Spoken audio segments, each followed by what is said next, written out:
Bismillah ar-Rahman ar-Rahim. Nahmaduhu nusalli ala rasulih al-Kareem. Amma ba'd. How's everyone doing? You guys good? You guys all right? Can I get a smile from everybody? That's good. We're good. It's not a khutbah, so we can smile. We can sit comfortably. And I'll tell you this for sure that Columbus, Ohio, Dublin community yesterday, they set a high standard when it came to the audience in the masjid. They sat there from 6:15 till about 10:15, and they had like a short break before Maghrib. Everyone was attentive, so very positive energy. I told Sheikh Abdul Nasser that Detroit crowd is better though. All right? So when he comes here, you got to make sure. With me, you can be a little bit dull, but when he comes here, you have to pay attention, show him positive energy so we can bring him here over and over again. So that's the first thing I would say, that we are sitting here and inshallah doesn't matter how many times we heard tafsir of a surah or of a certain verse or a hadith or a commentary of a hadith, we always listen to it as if it's our first time listening to it. There's always going to be new things you benefit from. Sheikh Abdul Nasser was saying yesterday that I'm not sure exactly how many tafsirs he read before starting the course, but he approximately, he said he read 400 pages. Okay? And he did last time he did Surah Al-Hujurat tafsir, it was 30 hours. And so today it's like 2-3 hours, right, with breaks. So let's try to keep ourselves on our chairs, pay attention. There's so many different things that we'll benefit from. Sit with the intention of conveying and acting upon what's being said. Inshallah, we'll all benefit. We just drove from Dublin this afternoon. We came here like an hour ago. So inshallah, I have the energy to speak and you all have the energy to receive, inshallah. Why this surah? Why Surah Al-Hujurat? Mufti Abdul Rahman, it was questioning that why I accepted the proposal to do a workshop, because I don't actually do workshops. I did one before in IGD for Iqbal. So I went on Iqbal in Quran, and this is the second one I've done in the last 6 years. And I would say that it's because, of course, Sheikh Abdul Nasser, I could lie and say it's because of the Canton community, even though I could also, exaggerate and say it's because of Sheikh Ali, because I love him so much. But actually, it's because of the surah. This surah, I have a lot of love for this surah. And I believe that the gems of this surah should be shared continuously and it should be spread far across the world. Every single point in the surah is so powerful, so important. And basically, the community of the Prophet ﷺ, initially in Mecca, there was struggle, there was sacrifice, there was encouragement. There was people that didn't have homes, didn't have families. Then 13 years of Mecca, then 7-8 years of Medina. Islam is being established, Muslims are establishing themselves, business are being established, masjid is being built, and then conquests are happening. At the end of all this, 9th year of Hijrah, which is the end, this is one of the last surahs revealed. This surah is revealed. Why? Because I remember in I'm not going to say the year now because now everyone knows I'm 23, but like early 1995, 96, I remember coming to MCWS. I remember the Muslim community being so small here. I remember that. At that time, you're talking about, you're encouraging people, we need to build the house of Allah, we need to build schools, we need to donate towards these causes. And the message is a little different because the need of the time is different. So you're conveying that message. Now, as people start seeing the community grow, people start moving there. So now there's more Muslims that move around the masjid. Now you have all these Muslims that live around the masjid. That's a beautiful thing. But it could also be very painful. If we don't have the message of Surah Al-Hujurat in our minds, it could be very painful. I'll give you an example. Before, if I'm on the streets over here, say for example in Haggerty, give me another street's name that have a lot of Muslims over here. Lots? Okay. So, Rafi doesn't live here, so I'm going to give an example. And I can guarantee you that Rafi didn't pay for a ticket today. Rafi has become infamous. It's called Rafi's List. He doesn't pay for any Miftaah programs. You're welcome to join that list anytime you want. All right, he's in residency right now, so we're forgiving him for now. So Rafi does not from himself say. So Rafi pulls out of lots, and he knows this neighbor, that neighbor, this neighbor. They're all Muslims, and what is the etiquette of this person coming from his house to the masjid? Now he sees a house with 20 cars outside the house, all these guests. At this point, Shaitan can put in his heart, why didn't they invite me? You get what I'm saying? That question, what's happening over here? Why didn't they invite me? Could actually lead to a lot of problems. It starts with a problem that you have yourself. Who do you think you are? That they have to invite you. And then when you're, as a host, you're thinking, well, I guess I have to invite Rafi because he's just 2 houses down. It's going to look really bad if I don't invite him and he drives by, so I should invite him. These problems start happening in these communities. All right, Rafi's driving by and he sees his neighbor buy a Tesla. Then he sees, all of a sudden, 6 months later, all the Muslims on the street have the same car. They probably go to the same exact rep, right? Because these issues start happening now. Because you have Muslims in one community. First of all, you should, when you're driving, I'm not saying you shouldn't look right or left. I remember one brother called me and he said, "Oh, Mufti Sahib, I'm driving by your mom's house. I don't see your car here." I said, "Look straight." Why are you looking at my mom's house for? It's none of your business. Or, "Mufti Sahib, I'm driving," this other person said, "Mufti, I'm driving by your mom's house. I just stopped because I saw your car outside the house." I said, "Habibi, you should drive straight." Okay? So these things start happening. Does that make sense? You know what else starts happening in these communities? News spreads very fast. Does that make sense? Because we're in a very condensed population of Muslims. And you know, the poor person who, for example, got engaged, a sister got engaged, and then just in the initial conversations, a month later, the talks finished, and you know, this relationship is not continuing. Everyone has their own version of the story. And that poor sister has to live with multiple versions of that story for the rest of her life. Why? Because we don't have Surah Al-Hujurat in our life. That's why. And Surah Al-Hujurat teaches us how do you behave in that community. Because before, it was only 5 Muslims. And you can actually dictate the version of the story that needs to be around. But now you have hundreds and thousands of people in a community, and that poor sister is suffering because there's multiple versions, and maybe people now are reluctant to give their proposal for the sister because they don't know actually what happened. We just heard something. Does that make sense? These are all reasons why we have to pay attention, especially this community. Especially this community, because this community is mashallah, a massive Muslim community.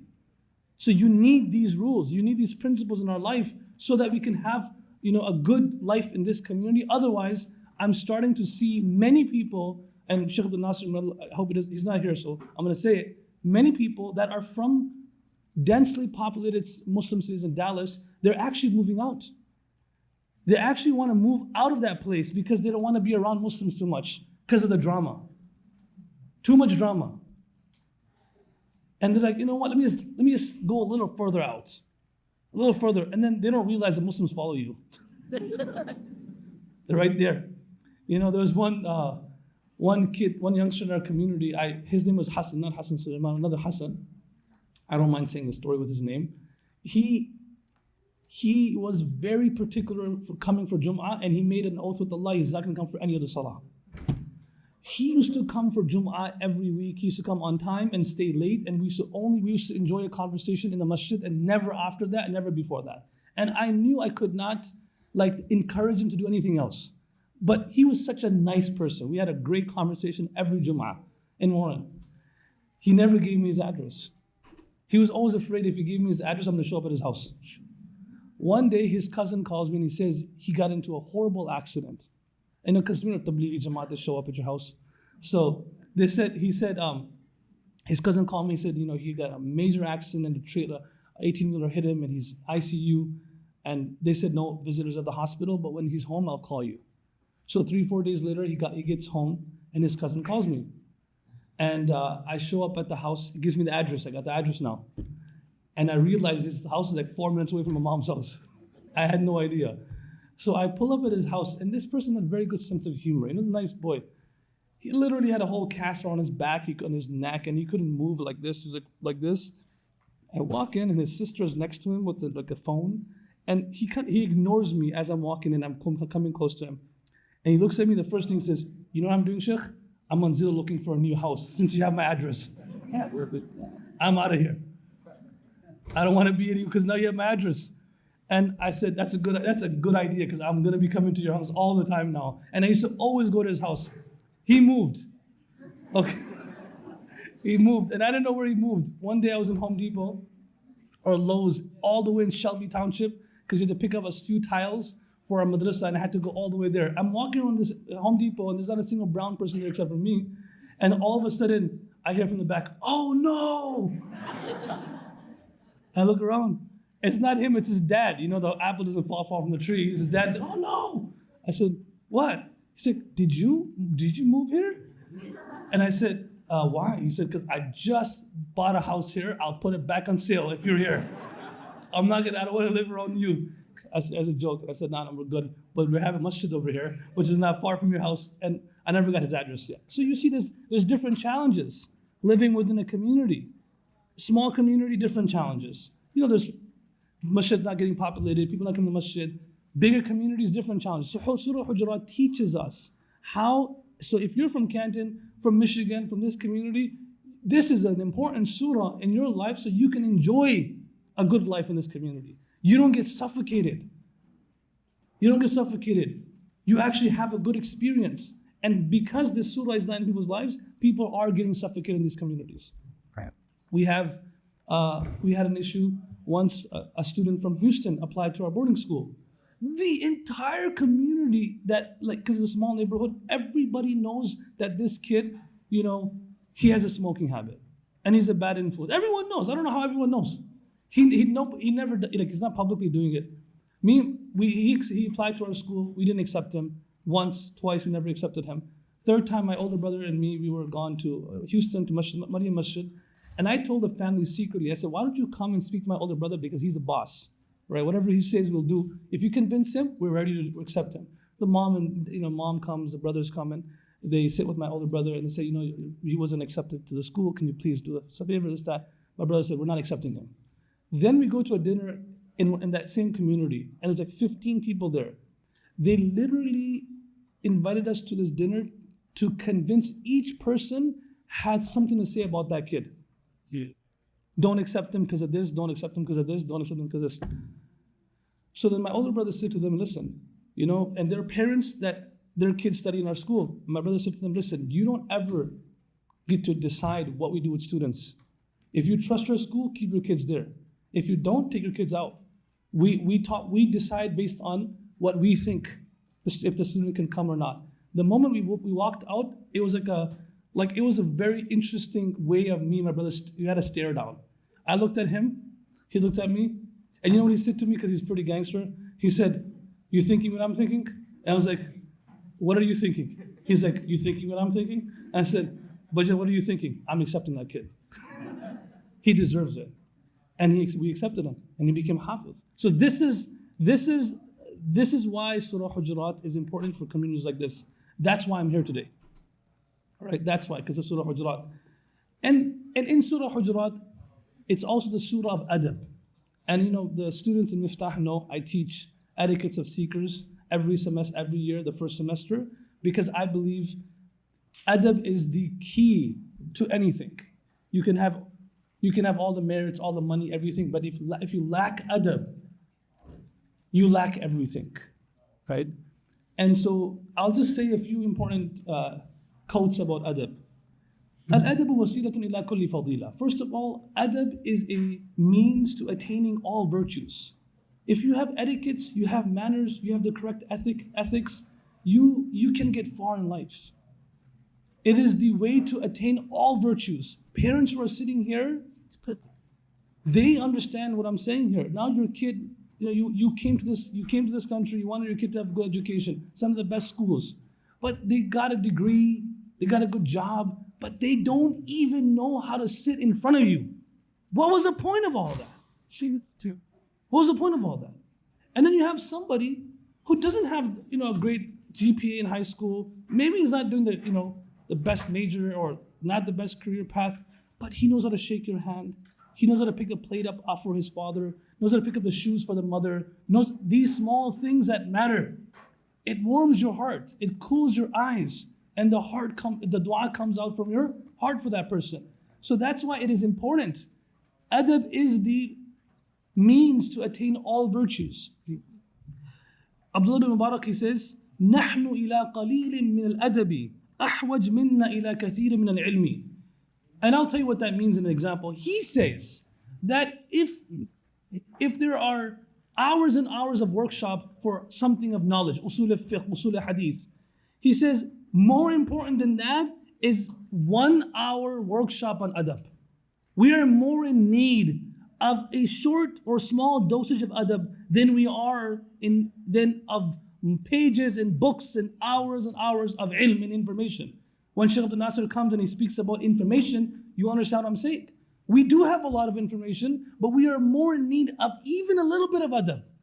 The youngsters who are sitting here, okay, when my father comes home, what is the correct way of receiving my father? That is more important than any subject in your high school. More important. Because your Jannah depends on that. My mother comes home. What is the correct way of receiving her? Is it the right way? I stay in my room and I'm doing my homework because I have a very good important exam coming up, but I see my mom's car pull up. She's about to walk out of her car. What's more important? What's the right way of receiving her? That's more important to learn that. And that doesn't take hours to learn that. It doesn't take hours to study for exam. It just takes a few minutes to learn what needs to be done. That's why that's more important. I'm not saying this. Abdul Mubarak was saying this. And I'm not going to give a pass to parents.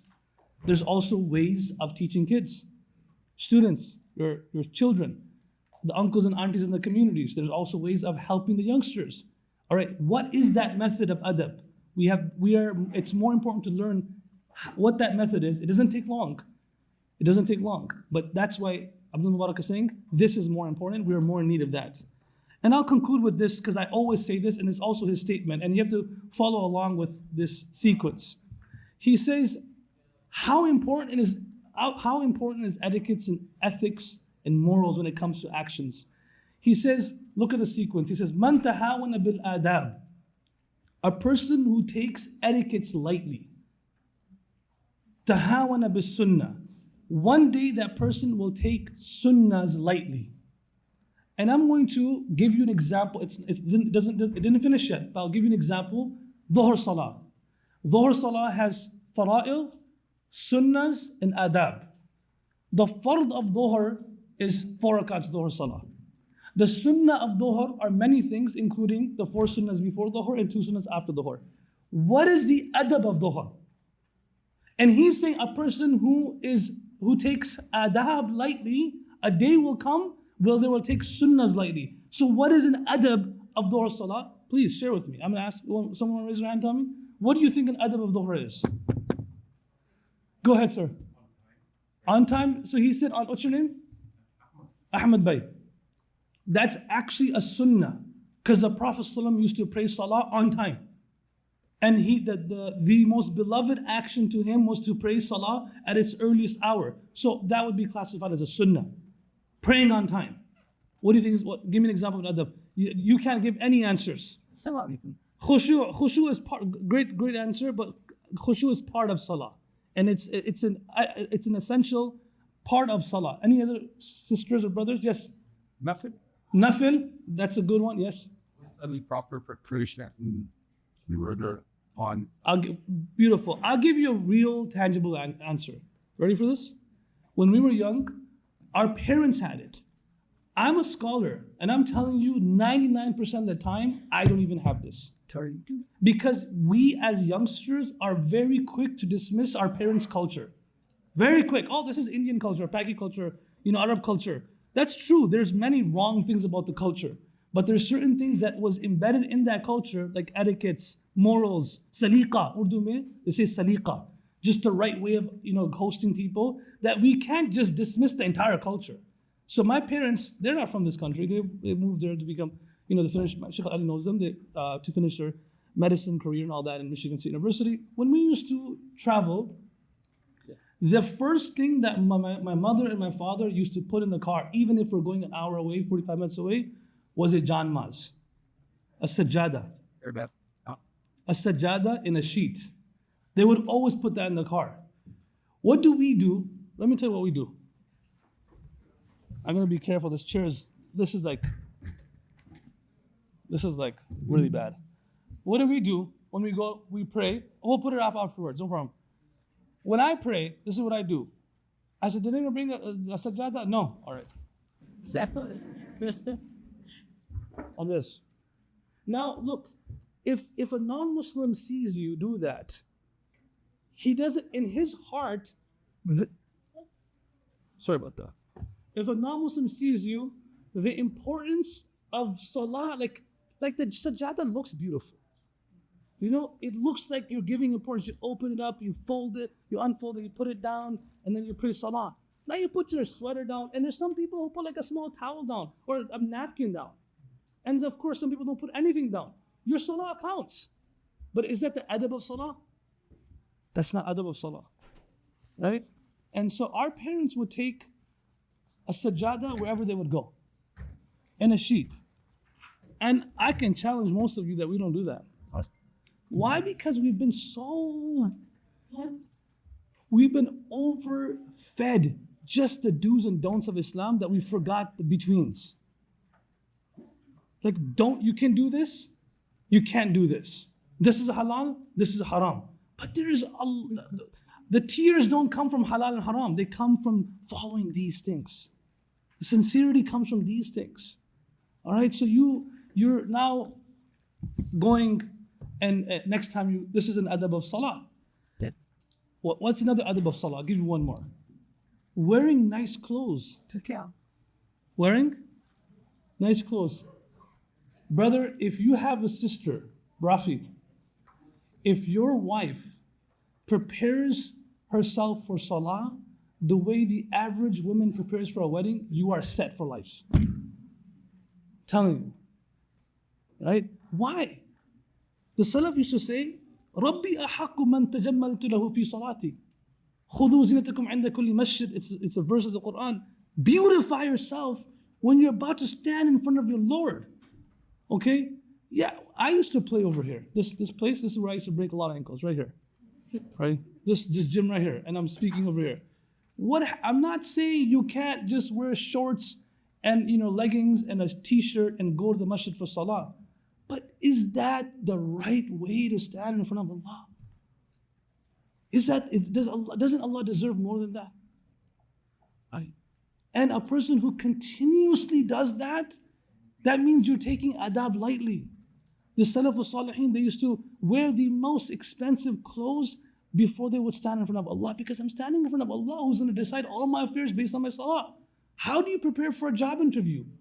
How do you dress for an interview with, go to med school or a residency program? You dress nicely.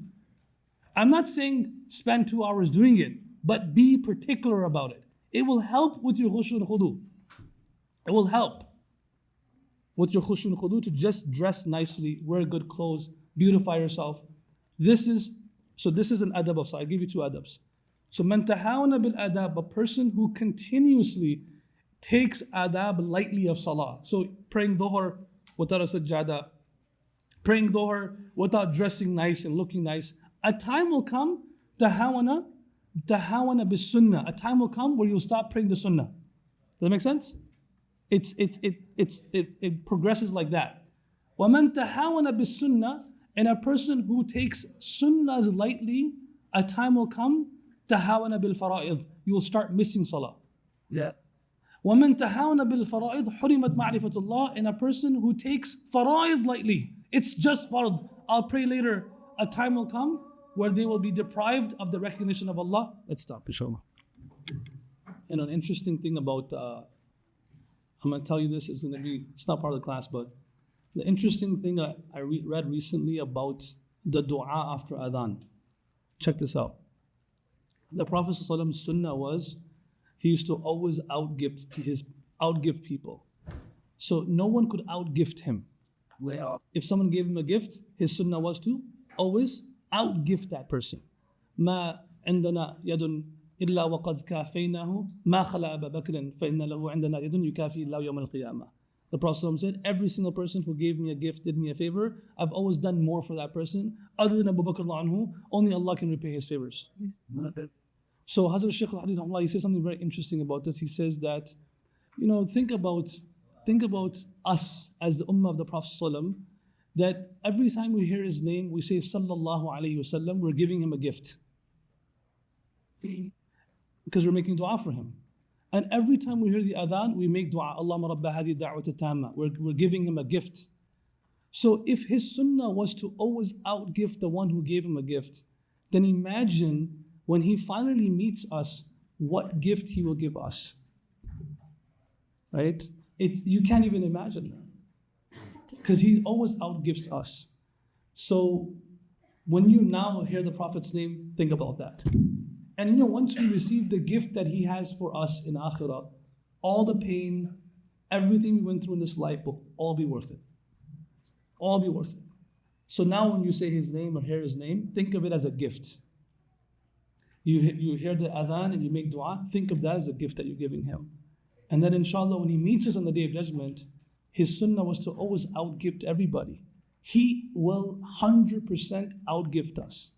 Thousands and thousands of durood, Salat al-Nabi, thousands of adhans, and we're just waiting for his gift. It's all going to come at once. And inshallah, when we receive it, it'll all be worth it. So think of that next time you hear the Prophet's name, sallallahu alaihi wasallam, and hear the adhan, and when you make dua. We're going to conclude with the last thing I'm going to say before we leave, is this is also a very powerful thing. How do you know that your act that we're doing, because we are not just responsible to do an amal. We are responsible to make an effort to do an amal. We're also responsible to make an effort that our amal, our act is accepted. We are also responsible that we preserve the reward of the act. And we're also responsible that we're not deprived of further actions. 4 steps. You know what I'm saying? And I'm going to speak about the last 2 later. We're responsible to do the act right now for Asr Salah. But we're also responsible to make an effort that our act is accepted. Because if our action is not accepted, then it's not worth it. So how do I know? The Sahaba were very particular about signs of acceptance. How do I know that my Umrah was accepted? My Hajj was accepted. My Salah was accepted. And one of the ways, Al-Adabu fil amali alamatu qubul al-amali. Having the correct mannerism while performing an act before, during, or after is a great sign that Allah accepted your act. You put the sajjadah down, wear nice clothes, and then you pray. This is a great sign. Allah accepted. You went Umrah to Medina Munawwara and you had the correct adab. You lowered your voice. Hazrat Shaykh al-Hadith, he used to recite thousands and thousands of durood, salat al-Nabi, with his tongue, and he used to recite thousands of Inna a'tainaka al-Kawthar and gift to the Prophet on his journey to Umrah. And people used to ask him, why do you do that? He says, because I'm washing my tongue, so it's worthy of saying, Assalamu alayka ya Rasulullah. This is an adab. You're about to say, Assalamu alayka ya Rasulullah. With the same tongue, you backbited someone a minute ago? With the same tongue, you were saying something just a minute ago. This is against adab. So a person who is particular about this adab, when they get to Medina Munawwara, no, I'm coming in the presence. And I'm about to say salam to the greatest man to ever walk on the face of the earth. I mean, this is a great ni'mah. I don't want to ruin it for myself. And the more you inculcate adab, the higher chance that you're visiting the Prophet ﷺ, you're visiting the Kaaba in Mecca was accepted. So that's why we need to learn the adab. And that's why inshallah after salah, we're going to jump into the first 5 verses and Shaykh Abdul Nasir will take it from there because there's 18 verses, I'm doing the first 5. All right guys? Since we're on the topic of adab, let me throw one at you so you learn this one. So the sisters, brothers, we're here, back. All right. Um, Mild speaking. I mention this a lot that, the adab of pre and post amal is very important. Pre and also post. So one of the adab of coming back to a class, and we're going to be doing this is the second verse over here, we're going to be talking about it, is just come back quietly. Come back quietly. Sit down. I've always been disturbed by the community standards in janazas. All right? Because in janazas, you meet people after a long time. And at the burial, you meet someone after a long time. So what do? You hear a lot of this. You hear that. Oh, how you doing? Assalamu alaikum. How you been? وَخَشَعَتِ الْأَصْوَاتُ لِلرَّحْمَنِ فَلَا تَسْمَعُ إِلَّا هَمْسًا. Allah says that the voices are lowered. You don't hear nothing but whispers because out of awe for the moment that you're in. Okay, so when we come back to these classes, workshops, seminars, right now I'm a nobody. I am a nobody. Alhamdulillah, my mom gave me a name, Abdul Rahman. So my name, I'm not important. But the person who's sitting here is a teacher. So one of the etiquettes of that at that moment is now that we should remain quiet until the teacher starts talking. It shouldn't be the other way around, that the teacher stays quiet till everybody else stops talking. Does that make sense? And one of the things I say a lot when I'm teaching a class is forgive me if I say something that hurts you. So forgive me if that hurts anyone's feelings, but that is very important. After Maghrib, you're gonna come back again, so we'll try it out. Inshallah. We act upon it right away. After Maghrib, Sheikh Abdul Nasir is gonna be here. We have Imam Majid here as well, and Sheikh Ali Sulaiman. We have a lot of scholars.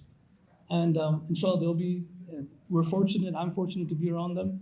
So we wanna show them, this is how we're receiving knowledge. All right, the first verse of Surah Al-Hujurat. يا أيها الذين آمنوا لا تقدموا بين يدي الله ورسوله واتقوا الله إن الله سميع عليم. There are, in Surah Al-Hujurat, Mufassirun, they mentioned that there are 8 different ethics that are mentioned. 8 different ethics. 8 categories of ethics. There will be 2 in the 5 verses we go over, and the rest of them will be in the verses that Sheikh bin Nasir goes over. The first 2 are going to be in these 5 verses. The first adab is adab al-ta'amul ma'allah. The ethics, the morals, the mannerism in which we deal with Allah. Yes. And that's the first thing in the surah. Ya ayyuhalladhina amanu la tuqaddimu bayna yaday Allahi wa rasulih. The first adab of Allah and at-ta'amul ma'allah. The way we engage with Allah is never, ever put anything in front of Allah. Yeah. What does that mean? What does that mean, that don't put anything in front of Allah? Meaning, when you're making a decision, you usually have a list that you're going by. You're making a decision about career. You're making a decision about a very, very relative example, about marriage. Not to say the other points don't matter, but the one point that there can be no compromise about is how is this person's relationship with Allah. That's the first point. That can't be just mentioned as a sub-point. The first thing is Allah. Why are you moving to this community? Like one person moved from, I think, Texas or Arizona to Michigan, and they wanted to be next to Miftaah, but they moved like half an hour away from Miftaah. And I asked the father, like, why'd you move over here for? He said, because, and they were Desi, by the way, and they said, because the parks are good over here. I said, Desis never go to parks. Like, come on. For the park? All right? So we have standards, school district, neighborhood. But the first thing on our list should be, how is the deen in this community? How is the masjid in this community? How is there a hifz program in this community? How is Islamic school in this community? These things matter more than anything else. As far as moving. A lot of people that moved around the country, they never thought about that initially. They moved to some remote areas in the country. They say, you know what? Because For them, the most important thing was a stable job and the most income for that job. And they say, you know what, we'll go there and we'll create an environment. That doesn't always work. It's not as simple as that. The Prophet ﷺ had to leave Mecca and go to Medina. So, لا تقدموا بين يدي الله means Allah comes first. Nothing comes before Allah when you're making decisions, when you're thinking about things in life. I'll give you another example of that. It doesn't matter what the world thinks of you, it only matters what Allah thinks of you. All right, this person thinks I'm dressed well, this person thinks I'm a nice person. Does Allah, based on the teachings of Quran and Sunnah, what does Allah think of you? That's the only thing that matters. That's another adab of Allah. Another adab of Allah is a very practical adab, which means don't put anything before Allah, is you're doing your homework. Homework is very important. No one says don't do your homework. You're working. Work is very important. But it's salah time. Work comes after salah. If you're delaying salah to complete a task, how do you think there'll be barakah in that task? Does that make sense? How will it be barakah? Pray salah first. I know a friend of mine who accepted Islam. His name is Rami, he lives in Warren. He lives by the clock where it says the salah time is entered. Like, you can't tell him that now you have time to pray. The moment it enters, he drops everything. Prays salah and then gets back to his task. That's what la tuqaddimu means. It's adab of Allah. Allah comes first. Finish your task after. Now you're doing your work, you're doing some business, but you are delaying the obligation of Allah because Allah is so merciful. Allah is not going to hold us accountable. Allah is not going to punish us. But don't take advantage of that. Your barakah is gone. And what really matters is the barakah. That's another example of that. Another example of that, again, when it comes to relationships, is this point right here. All the different things that we're going to talk about in the surah, adab, akhlaq, you can only develop that in your life based on how much Allah is in your life. Okay? If your relationship with Allah is weak, all other relationships are always going to be weaker. Because nobody is doing more for you than Allah. And if you can't be loyal, grateful, appreciative of Allah, then how are you going to be loyal to somebody else? You may be temporarily, but that relationship is very weak. Okay? So for example, Rafi, right? I'm sorry, man. Goodbye. He told me that Miftaah students had free class today, so I'm like, I'm sorry for putting you on the spot. I didn't know that. All right. Somebody, all right, is thinking about marrying their husband and wife, inshallah, male, female, all right? They're getting together, all right? I'm sorry if I offended somebody. All right, so we're getting together. And so now, one of the things that you want in the relationship is punctuality, loyalty, right? Now, if this sister or this brother is not loyal and punctual with his time that he has to give to Allah, how is he going to be loyal to you? He misses Dhuhr, misses Asr, other things are more important. Don't live in this unrealistic world. If this person's relationship with Allah is not that Allah comes first, then your relationship with him or her is not going to be very strong. Does that make sense? Okay? So you want that person to be loyal because we're living in a time where people are absent from each other a lot. We have a lot of access to a lot of things. We can hide, do things. But we want this person, the most important thing is this person is punctual, man of their word. You know, they have an obligation to fulfill it. But this person can't even pray salah on time. That's a red flag right there. Look, we're going to hear this a lot in this class. There's always exceptions to rules, but we don't make rules from exceptions. There's exceptions to rules, the rules of riba, the rules of this, but we don't make rules out of exceptions. It might be a case where exception is that a person doesn't pray salah, is not fulfilling the commandments of Allah, and he might be or she might be a good person, but that's not the rule. So la tuqaddimu bayna yadillah means this: if someone is not their duty to Allah is not for being fulfilled, they're not loyal to Allah, then everything else is very weak. So first we connect ourselves to Allah. the more we are connected to Allah, the easier it is to tolerate the makhluk of Allah. Okay? Because we understand al-khalqu iyalullah. We understand that the creation of Allah is like Allah's family. Let me tell you, before we talk about people in Surah Al-Hujurat, let me tell you what that means. You know Khabib, the fighter? Habib. You know, the thing is, people, this guy was talking smack to him, going back and forth. But everybody has some lines you don't cross. And usually family is one of them. Talk about me as much as you want. Don't talk about my wife. Don't talk about my dad, my mom. So for this man, it was his family and religion. That was the line. And this other person crossed that line. He started speaking about the father. You crossed the line right there. So think about that for a second. And now I remember this anyone who's friends with Habib, like he doesn't appreciate if they have a picture with this person, talk about this person, because he crossed the line. He spoke about his father when he was alive, and he also spoke about his father after he died. That's crossing the line. Now, al-khalqu ya Allah. The entire creation is literally like the family of Allah. Allah loves, the most beloved thing to Allah on this earth are human beings, people. That's the line. You don't want to cross that. You don't want to hurt another person, because if you do that, you're crossing the line. But if you don't even know Allah and you're not dutiful to Allah, then that line will always be crossed. Does that make sense?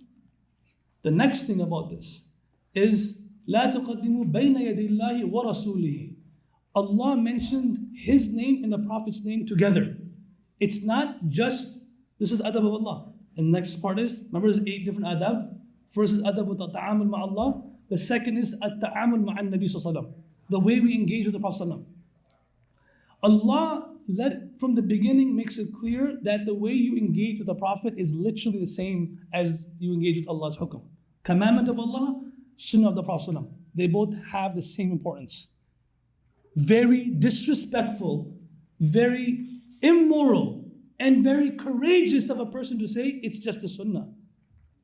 It's not, that's not right. Allah put it together.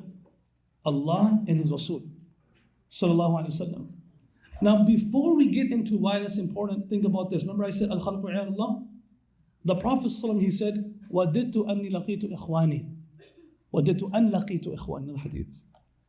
That I wish I could meet my brothers. Brothers. In that sentence, the Prophet ﷺ is saying, that person who is bothering you, putting you through difficulties, backbiting about you, even that person, the Prophet wished to meet. Sallallahu Alaihi Wasallam. So now, if the Prophet wished to meet him, just treat him well. Tolerate him. لَوْ رَآكَ رَسُولُ اللَّهِ صَلَّى اللَّهُ عَلَيْهِ وَسَلَّمَ. Wallahi, this is one of the greatest compliments about Sa'id bin Musayyib. They would say, if the Prophet saw you, he would have loved you. Because they felt that their Habib, if he was to see this person, he would have loved him. I love you for that reason. So now you have a different way of looking at everyone now. Everyone sitting next to you, around you, is someone the Prophet wished to meet, loved, prayed for. There was no exceptions. There was no exceptions. Just because he's hurting your feelings doesn't mean he didn't make dua for that person. So since there was no exceptions, now you say, oh, well, I love the Prophet ﷺ, so I should just tolerate this person. I should be nice to this person because the Prophet wished to meet him. Sallallahu Alaihi Wasallam. Wallah, it's a powerful way of then becoming good, having good akhlaq, having good morals. It just changes things. It shifts the narrative. Because this person, if you think about that, the Prophet ﷺ did wish to meet him or her and made dua for that person. And it changes things. So Allah and His Rasul are together. Adab with the Prophet ﷺ is this. Now you're thinking like that. The adab of the Prophet ﷺ is His Sunnah. Whether it makes sense to us or not, the Sunnah is not an option. Sunnah is not an option. We engage with the Prophet ﷺ Sunnah with adab, with respect. When we hear about a new Sunnah that we never knew about before, there should be 2 feelings we have, 2 emotions. One is the emotion of happiness, that I learned something new I never knew before about my Habib Sallallahu Alaihi Wasallam. Wow, It's a beautiful time, beautiful day. And the other feeling we should have is the feeling of sadness that so much of my life has gone and I did not know about the Sunnah. It should be sadness. When Abdullah bin Umar finds out about the Prophet's Sunnah of praying janazah and also going to the graveyard, he says, كم ضيعنا من القراريط كم ضيعنا من القراريط. He cried and he said, how many qararit, how many mountains and measures of reward have I wasted that I never knew about the Sunnah before? When one Sahabi was sitting and the Prophet ﷺ, he just mentioned the Prophet loved, squash, kaddu, loved it. The way his son engaged with this statement was not with adab. He said, well, I don't like it. And he did not appreciate that. He did not appreciate that. If it doesn't make sense, it doesn't make a difference. The Umar bin Khattab anhu, once he comes to Makkah al-Mukarramah for tawaf. And I love the conversations of Umar with himself because they're so powerful. Like he just speaks to himself, basically speaking to the world, and may Allah bless those who are around him that recorded what he said, because otherwise we would never know. So he looks at the Kaaba. In this tawaf, he says three things. I can only say one of them. He looks at the Kaaba, and all three have the same meaning. He looks at the Kaaba and he says, When the Prophet came for tawaf, at that time there were kuffar of Makkah all in the courtyards. They all believe the people of Medina are weak. They can't stand for themselves. They don't eat. So they're going to die anyways. So don't fight them. And they're all like watching these weak people coming. The Prophet knew of this, heard of this. So what he said to the people is, hey, you know what? When you go for tawaf, let's march, okay? And let's do ramal, expose your biceps and your arm and your shoulder, expose it. And put your ihram this way. Walk with might. Because they're watching you. Those people are watching you. You got to show that you're not a weak person. You're strong. And so the sunnah of ramal came. And when Umar bin Khattab anhu went for Umrah and he was doing tawaf, he looked at the Kaaba, he looked at the courtyard, and he said, مَا لَنَا وَلِلرَّمْلِ. What's the point of doing ramal? There's no more kuffar. We don't have to show our arms to anybody. Everyone's Muslims around here. He says, but وَلَكِنْ شَيْءٍ فَعَلْنَاهُ مَعَ رَسُولِ اللَّهِ صَلَّى اللَّهُ عَلَيْهِ وَسَلَّمَ. But this is something that we did with the Prophet صلى الله عليه وسلم. How can I have the courage to leave something I did with him, even though it doesn't have the same objective anymore? But it's a sunnah of the Prophet. He looked at the Rukn al-Yamani, he touched the Rukn al-Yamani. He says, I'm touching you because that's all the Prophet is touching you. He kissed the Hajar al-Aswad. He said, oh rock, I know you don't benefit or harm, but the Prophet kissed you, so I'm kissing you. Sallallahu Alaihi Wasallam. Does that make sense? Right? If you saw Abdullah bin Umar anhu imitating, following the sunnah of the Prophet, لَقُلْتَ أَنَّهُ مَجْنُونَ. You would say he's crazy. That's a good crazy. That's a good crazy. That people say, this person is crazy for the Prophet. Yeah, I'm crazy for the Prophet. I want to be like him. Because that's the only way to salvation. It's the only pathway to salvation. So that's the second adab that Allah subhanahu wa ta'ala is mentioning in Surah Al-Hujurat 8, remember? And Shaykh Ibn Nasir is going to make you repeat it. The first is what? With Allah subhanahu wa ta'ala. The second is with the Prophet. I have to continue. There's much more to say about this verse, but I'll stop there. Again, this is the next few verses are still about the second adab. يا أيها الذين آمنوا لا ترفعوا أصواتكم فوق صوت النبي ولا تجهروا له بالقول كجهر بعضكم لبعض أن تحبط أعمالكم وأنتم لا تشعرون. There are 4 points in this verse. The transition is on the slides. You can read it. The first point is don't raise your voices in front of the Prophet sallallahu alaihi wasallam. Background of this is very long, but there were Abu Bakr and Umar anhuma sitting in front of the Prophet sallallahu alaihi wasallam. Their voices became loud in front of the Prophet ﷺ, and Allah said, don't do it. Don't raise your voice in front of the Prophet ﷺ. Which means, number one, in his presence. Number two, in his masjid. Well, how does it relate to us? Number two, in his masjid. Umar bin Khattab anhu saw 2 people speaking loud in Masjid Nabawi. He went up to them, he said, where are you 2 from? He said, we're from Taif. He said, if you were from Medina, I would have hit you. Don't you know you don't raise your voice in the masjid of the Prophet ﷺ? In Medina Munawwar? The third thing is, what does this mean for us? The third thing is, when the Prophet's name is being mentioned, when his hadith is being mentioned, When his seerah, his legacy being mentioned, stay quiet. We come for khutbah all the time, right? Khutbah. Once a week. Follow this rule. Put your phone away, put your phone on airplane mode, sit down quietly, pay attention. Why? Because this person's not speaking about some sports or stats of games. It doesn't matter who's speaking. He's going to say the Prophet's name even once. مَا ذُكِرَ رَسُولٌ إِلَّا ابْتَدَرَتْ عَيْنَاهُ. It says about Abdul Rahman Waheed, every single time, think of the love these people had. Every single time the Prophet's name was mentioned, he used to cry. Not a story, not the story of his son passing away or his difficulties or the pain, just his name made him cry. I don't know what that looks like, but I've seen a glimpse of that in our life. Every single time my brother who passed away, rahmatullahi alayhi, may Allah give him the firdaus, his name is mentioned, or my mom sees his picture or a video, she starts crying. That's love. That's attachment. You know, when you're crying because you're no longer with that person and you're remembering all the good memories. You're crying because you don't know when you're going to see that person, if you're going to see that person. Right? لا ترفعوا أصواتكم فوق الصوت النبي. It means stay quiet. Pay attention.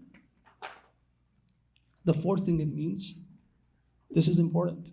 The fourth thing it means, when you hear something about the Prophet ﷺ, don't raise your voice means don't raise your opinion. Your opinion doesn't matter. Doesn't matter. Don't raise your opinion. And you know what? Sometimes it's masked, disguised with this is my opinion, but it's masked with another hadith. Or another scholar said this. Don't make hadith, one of my teachers says, don't make hadith like a tennis match. One hadith, second hadith, third hadith, and you're going back and forth. I won. Never do that. If someone reliable, reputable, is saying something to you about the Prophet ﷺ, stay quiet. Listen to it. You have a question, go up to him, ask him afterwards. Don't look at it with a critical eye. Don't do that. So disrespectful that we do that with the life of the Prophet ﷺ. Go back and forth on WhatsApp. Oh, well, I heard this hadith, but this hadith, but that, but this. Don't do that. We're not in that level. We can't do that. This is for people who are qualified, that spent their life, maybe they can engage with the Prophet Sunnah like this in his hadith and teachings, but we can't do that. So there's four things. Correct. وَلَا تَجْهَرُوا لَهُ بِالْقَوْلِ كَجَهْرِ بَعْضِكُمْ لِبَعْضٍ. The second part of this verse, SubhanAllah, is so powerful. Let me give you the context behind this. The Prophet ﷺ was a humble person. He was a friend to every single person in the gathering. Every single person thought that he loved them the most. This was his akhlaq. Correct? When someone walked in, they would say, "Man minkum Muhammada?" Which one among you is the Prophet ﷺ? Because he would sit with everyone like everyone else. He competed to be the most humble one, the most generous one. He wanted to be with everyone. But Allah is saying His closeness to you, His nearness to you should not make you completely informal. لا تجعلوا دعاء الرسول بينكم كدعاء بعضكم بعضا. Sometimes you get closer to somebody. As you become closer, what happens? You start becoming more informal. Well, if you're too formal, you can't benefit either. Too much formalities. So, like that do India, Pakistan. You know, Ji Hazrat, Ji. That's you don't benefit. Right? Hey man, what's going on? Right? If you're I remember Sheikh Abdullah once, we were with Sheikh Tariq Jamil. Man, we walked into the room and everyone just, I'm like, man, what's going on over here, man? Everyone's so tense. So Sheikh Tariq Jamil told my brother to lead Asr. He's gonna be so mad at the story. He's a clown, right? So he's so good with people, right? So he said, Sheikh Abdullah said, you lead Asr Salah. We were Musafir. So my brother gets up, he makes an announcement. He says, Imam is Musafir, so he's gonna pray 2 rakats because he's Musafir, and he's also gonna pray Asr Jahri, loud. If you have a problem with it, leave. All right? And he said this in front of Mu'tar Jamil Sahib. Kisi ko masla hai, dafa ho jao. Okay, he said like that in Urdu. And so Maulana, like everyone's just like, they couldn't believe he said that. Maulana heard it and he started laughing so loud. He just started laughing, dying. And then he started laughing. So everybody else is like fake followers, bandwagoners. They started laughing too. They're all like, they have this like synchronized laugh, right? And then afterwards, Maulana asked us like, why did you do that? He's like, bro, we couldn't benefit. It's too informal here. So that's true. But then, you know, the apple that has a small peel, that much formality is good. You know what? You love your father? Good. But don't say, yo, pops. And He's your brother. Yo, you're my brother. Yeah? No, he's your father. Yes, he should be as close as a brother to you, your friend to you, but yo, pops, that's not right. You know, you love Sheikh Abdul Nasser, right? Doesn't mean like, yo, what's up, Sheikh? Okay, that's we should still have some layer of formality. Sheikh Abdul Nasser is sitting right in front of me, staring me down because I'm taking his time. I'm done, Sheikh. Give me a few more minutes. So I gotta keep going. That's what the second, and also even with husband and wife, brothers and sisters, some layer of formality is mentioned over here. أَن تَحْبَطَ أَعْمَالُكُمْ. Why? Because it's possible, like I mentioned to you, the 4 stages of good deeds. One is you make an effort to do it. The second is you make effort to make it accepted. The third is you make an effort that it doesn't get wasted, right? The Sahaba were very particular that the reward does not get wasted. And most of deen, when it teaches us about wasting reward, is about akhlaq. Like you did a good deed, the way to waste it is just be a bad person. Do ghiba, break someone's heart. لا تبطلوا صدقاتكم بالمن والأذى. Allah says, don't waste the good deeds of your sadaqah through showing off or hurting someone's feelings. So akhlaq, having bad akhlaq and bad adab, it wastes your good deed. You made so much effort.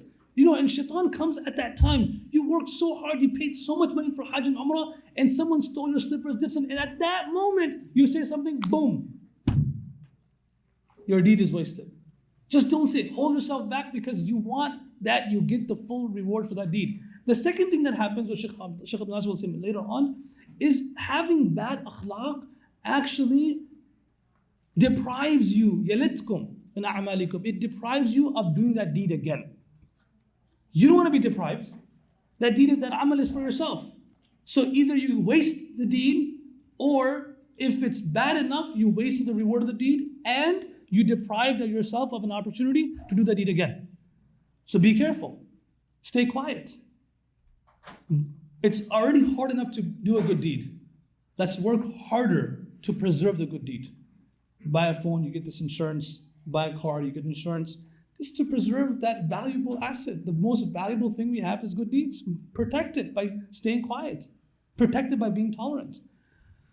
وَأَنْتُمْ لَا تَشْعُرُونَ, the last part, 4 parts, the last part Allah says, and it's possible you won't even know. You know what this means?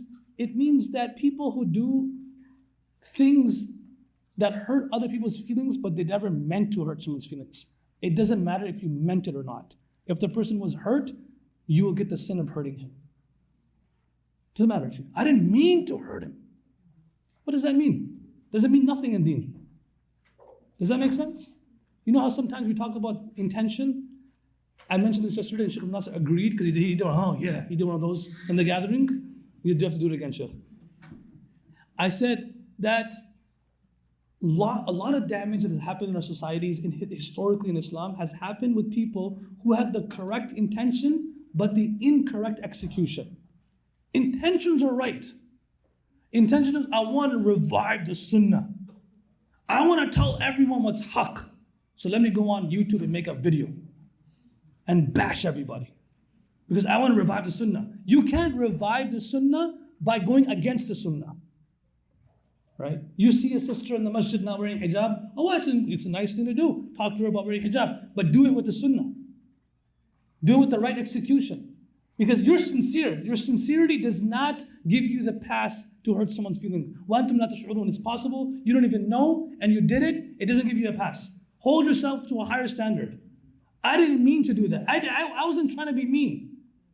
You know, but sometimes in your text message, when you send a message, you may not have the intention of being mean. It just sounds wrong. You know what I'm saying? So if that's a possibility, don't send it. And I mentioned the rule yesterday. If it's something nice, I love you, I miss you, send it through a text. If it's a sentence or a statement that has a possibility of being nice and rude, don't send it. Say it when you see them. Say it when you see them. I'll tell you why. Because when my brother passed away, when he passed away, one thing we did was we went back and looked at our text message thread, our email thread, our WhatsApp thread. And imagine if there was rude messages back and forth. That's what you remember now. When you pass away, people are going to do that. So you never want to have, I hate you. Don't ever talk to me again. No, don't do that. It's possible you're thinking that, but don't say it. Text good things. I love you, I miss you, I was thinking about you. But if there's something that I didn't mean to say it like that, it's not a pass. إن الذين ينادونك من وراء الحجرات أكثرهم لا يعقلون. First this one. إن الذين يغضون أصواتهم عند رسول الله أولئك الذين امتحن الله قلوبهم التقوى لهم مغفرة وأجر عظيم. Allah spoke about lowering your voice. Now Allah gives us the reward of lowering your voice. Those who lower their voices, whether we spoke about 4 different components of lowering your voice, right? Those who do it now. These are people who Allah has prepared. Imtahana, there's 2 words in Arabic that talk about testing. Imtahana and ibtila. Imtahana is like more of a light test. Ibtila is more of a tough test. وَإِذِ ابْتَلَى إِبْرَاهِيمُ رَبُّهُ, that comes there. Imtahana is, a light test, all right? Allah is preparing the heart for taqwa. The heart has to be prepared to receive the light of Allah. It has to be prepared. You know how it's being prepared? Now next time someone hurts your feelings, you know what's happening here? Your heart is being prepared for taqwa. So, and if you think like that now, it's okay, because if your heart's being prepared for such a beautiful thing, then you don't mind that person. It's all good. Because the more your heart is prepared for the love of Allah, the more the love of Allah will come, and the heart has to be prepared for it. And the preparation for the heart is going through these different challenges. Things that you don't like. Someone says something that you don't like. Maybe going through a situation in life that's difficult. The heart's being prepared. أَنَا عِنْدَ مُنْكَسَةِ الْقُلُوبِ. Allah says in Hadith al-Qudsi, I'm near those who have broken hearts. Tu bacha ke na rakh ise, tera aina hai wo aina ke shikasta ho to aziz tar hai nigahe aina saz mein. Iqbal, he says that don't hold your heart like so closely, what's being fragile with your heart. No. Your heart is a vessel that the more it's broken, the closer it is to Allah. All right? So Allah, this mirror that your heart is, the more it breaks into pieces, the more you hear, oh, that guy was saying this about you, and that guy was saying this about you, and the more, well, guess what? If you tolerate, you stay quiet, your heart's breaking, it's fine, it's okay, your feelings are being hurt, but your heart is being prepared for taqwa. It also means that every time you get angry, it comes, Mujahid mentions about this, every time you get angry, or you have the desire of doing something, your heart is being tested now. Are you going to follow the temptations of your desire or your anger and do something? Or are you going to overpower your temptation and your desire? And every time you win that battle, the heart is being prepared more and more for the love of Allah subhanahu wa ta'ala. That's what Umar ibn Khattab said when someone asked him, is that heart that has no anger and no desire better than the heart that has anger and desire? He said, based on this verse, the heart that has desire and has anger is better, because you have to test it out. And it's tested. You keep doing it, and Allah then says, Istana'tuka li nafsi. Now I'll choose you. Now I'll come in your heart. Now the love of the Prophet will come into your heart. So this is what Allah is saying in this verse. Next verse, إِنَّ الَّذِينَ يُنَادُونَكَ مِنْ وَرَاءِ الْحُجُرَاتِ أَكْثَرُهُمْ لَا يَعْقِلُونَ. I'll mention one thing about this verse. Those who come and are disrespectful to you. Allah is speaking to the Prophet ﷺ about a person who is disrespectful, and he's saying, Ya Muhammad ukhruj, Ya Muhammad ukhruj. And he's being disrespectful. How do you deal with the one who's being disrespectful? You know what Allah is saying over here? أَكْثَرُهُمْ لَا يَعْقِلُونَ. How does a person deal with someone who has physical disabilities? Someone is speaking to you. Right when I said yesterday, someone came to me, a kid came to me, and he was impaired in his speech. And he was speaking, he was trying to tell me one point, and it took him 6 minutes. He kept on, he was stuttering. And how everyone who has an iota of shame or humanity in them will be tolerant with somebody who has some physical disabilities. Right? It's okay, just wait, tolerate. Someone's walking, he's older, you walk behind him. Allah is saying that someone who does wrong things to you, who's immoral to you, he's also impaired with his iman. Impaired when it comes to akhlaq. So deal with that person the way you would deal with someone who's physically disabled. It's okay, man. He just doesn't know any better. He doesn't. When the Prophet ﷺ was pelted with stones in Uhud, about to pass away, injured. Sahaba said, make dua against the Prophet, make dua against people of Makkah. What did he say? Allah mahdi qawmi fa innahum la ya'lamun. He said, Allah, guide them because they do not know any better. They don't know any better.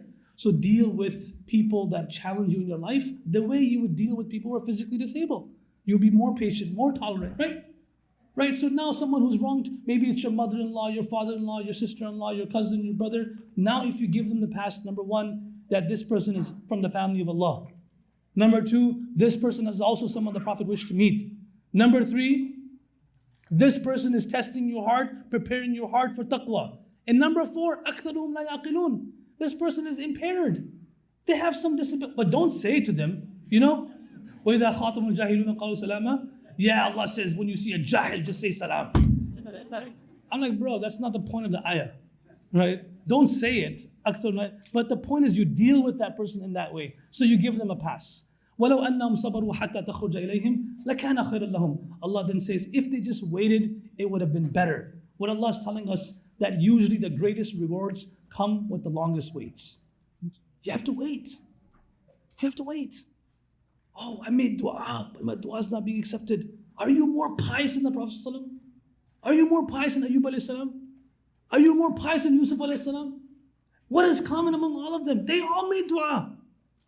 They all made dua. The Prophet was making dua day and night. I want to go around the Kaaba and make dua with no idols here. But it took years. Took years.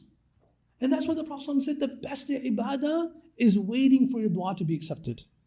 So you're in a good state. Make dua and just wait. Allah put sabr and khair in one sentence. That usually the best things come after you wait. Just wait. Have sabr. How much should I tolerate? This guy is so rude. Well, till you meet Allah. You wait long enough. You know why?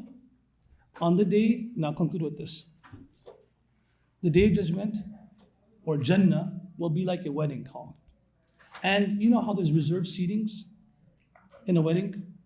A table here, a table here, a table here, a table here. There'll be a table where the Prophet will be sitting. And there'll be chairs next to him, right here, around him. Everybody wants to be on that chair next to the Prophet. Yeah, it's good to be in the hall all the way over there. But I want to be in there, right there. The Prophet said, Inna aqrabakum ilayya majlisan yawm al-qiyamah ahasinukum khuluqa.